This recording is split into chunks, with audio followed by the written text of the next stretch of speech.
So this tutorial is come from high demand from my clients because I did a little poll on my Instagram and asking what shampoo and conditioners people use, and a lot of people are saying they are mainly relying on dry shampoo. But what people don't realise is dry shampoo overused can block up your hair follicles and is not good. It's not bad every now and again and just for a little bit of once in between the wash, but using it every day can really, especially if you're using a quite cheap one, can start to really clog up your follicles. So I suggested that maybe people try and French plait, and so many people came back and said please do a tutorial on how to do this because we've got no idea how to French plait our hair. So here it is. This is the end result, so stay tuned. Please subscribe at the bottom and like the video if you like it, and stay tuned and I'm going to explain exactly how I created this look. So you want to part your hair. You can either part it in the middle or on the side, whichever you prefer and however you prefer to wear it. I prefer to wear mine on the side. Sorry, I'm going to have to keep looking in the mirror to make sure that I'm doing it right. Make sure it's even, and then follow it straight back down to the nape of your neck. If you're on the side, kind of go at a bit of an angle so that you end up into the back of your neck.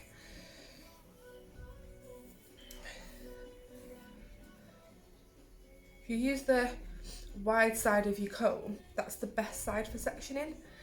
If you use the small teeth on that side of the comb, it kind of gets a bit tangled in your comb, so you're better off using the wider teeth, and then clip this side out of the way. It's personal preference really which side you prefer to start on. So obviously we're going to be doing the Dutch braid, which is the bit that looks like it's inside out, and I just personally think it's easier to do this on myself and it gets a bit tighter. So start off, arm placement is really important. Make sure if you're trying to do it like this, you get to a point and your arms get stuck, and then you kind of have to try and get your arm around there to do the bottom. If you kind of keep your arms over this way, you'll be able to go all the way to the back and not get stuck. So try and get a bit closer so that you can see.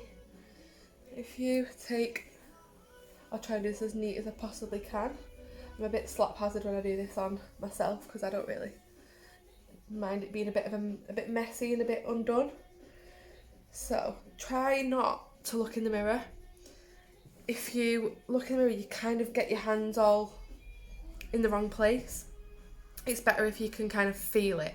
Get used to doing it by touch rather than looking in the mirror, because then you just get yourself all confused. So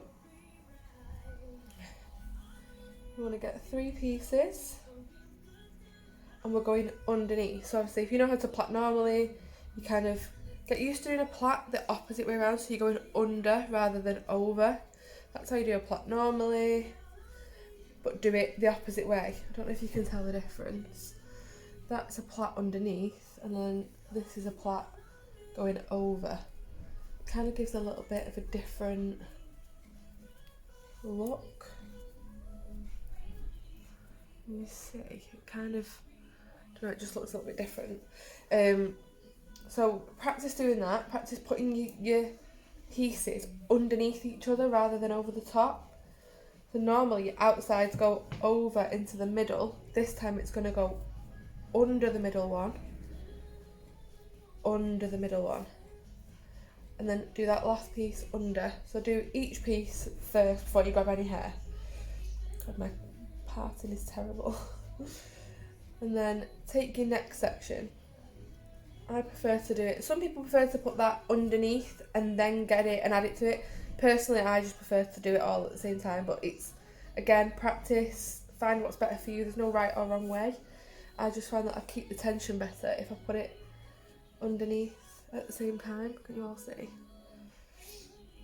Pick that piece up with that end piece and put it underneath that middle bit. Keep your tension all the time. Even if you want it to be baggy, we can make it baggy at the end. Pick your piece up at the side, pop it into the middle. Pick your piece up from this side, put it under the middle. Make sure that when you take your pieces, you're smoothing them out before you put them under. So I slide it, kind of hold it with that finger, and then just check that it's all neat. And then I use this finger to hold the other and put it underneath, and use my thumb to kind of pull it under. Neaten this side up and then pop it under. Pop this side and pop it under. I'm just going to go ahead and finish this plait. I'm going to get into the bottom. I'll come back to explaining how to get it a bit tighter. What you want to do as well is just make sure that you're keeping your hand close to your head. If you're elevating it, when you put it down, you'll have a really baggy sides.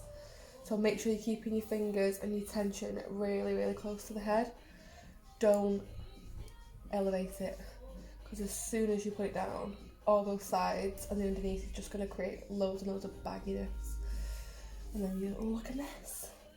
We can make the actual plait look baggy.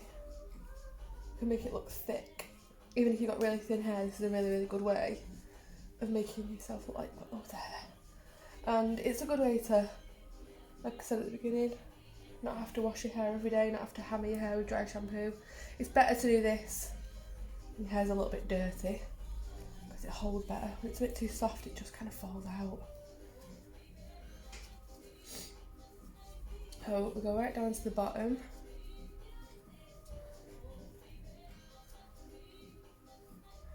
If you've got any layers, they will stick out. You're better off, we can put a bit of hairspray in them at the end, but sometimes it doesn't always stick. So, as you can see, I'm hoping that looks neat at the back. Yeah, you can see it's all like raised, and that's what we call like a Dutch braid. The way to thicken it out is by starting at the bottom, pull, keep pulling, just really work at pulling it all out, make the plait look really, really big. So if you've got thinner hair and your plait's really like pathetic, then just pull it out. My hair's not as thick as it used to be either after having children. The joys of having children. One of the many blessings that they give us is hair loss. So you can see, but you can pull it out a lot more. If you've got really thick hair, you can have a really, really big plait. But it just kind of gives you, and I just like to, because I like to hide my ears a little bit, just pull a little bit down, and it just makes it look a little bit more modern-y. So I'm going to go ahead and do the other side. I won't talk through that one, I'll just fast forward it so that you can see and pay attention to what I'm doing. Because by using this side, your hands change a little bit because you're on the opposite side. So just pay attention to how my hands change on this side.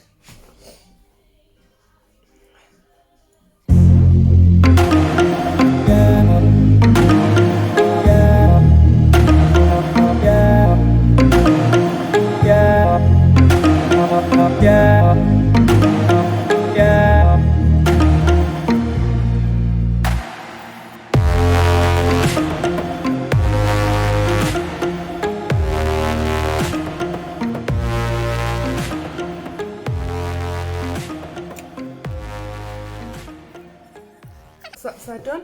So again, we're just gonna start at the bottom, so you kind of pull this hair out of the ponytail a little bit. You're gonna pull it, and then really pull these out, just to give them, I don't know, just kind of gives it a bit more of a boho kind of a look to it.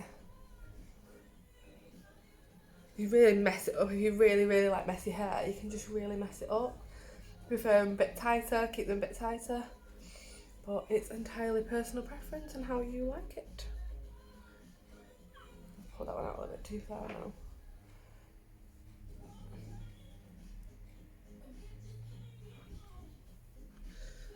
Yeah, that's the finished result.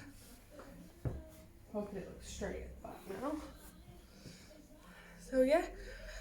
That's the Dutch braid tutorial. I'll try and put a video up as well of how to do it if you're really, really struggling. I'll try and put a video up of how to do a fake Dutch braid with bobbles rather than trying to get your hands all messed up. If you really, really are not hand-eye coordinated, then that's probably the better one for you.